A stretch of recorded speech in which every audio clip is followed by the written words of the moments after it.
আজকে যাচ্ছি জুতের দোকান পরে একটা চকচকে হাতি দেখা গেল। তারপর আমি চলে এলাম বাগিরার কাছে, যা রোজ সানগ্লাসটা পরে নি। তারপর আমি চলে গেলাম জলহস্তি দেখতে। আমি গিয়ে দেখি জলহস্তিরা জলে ডুবিয়ে আছে। জলহস্তিরা মজা করে চান করছে। এটা দেখে তো আমি পুরো অবাক হয়ে গেলাম।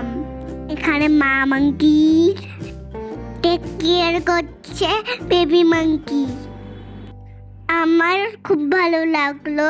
তোমাদের কেমন ভালো লাগলো? এবার কিছু স্ন্যাক্স খেয়ে চলে গেলাম ডিয়ার দেখতে।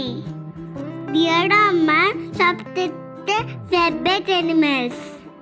ওই যে দূরে অনেকগুলো হরিণ একসাথে বসে আছে। হরিণের থাকার জায়গাটাও অনেক সুন্দর। আমার খুব ভালো লেগেছে জায়গাটা।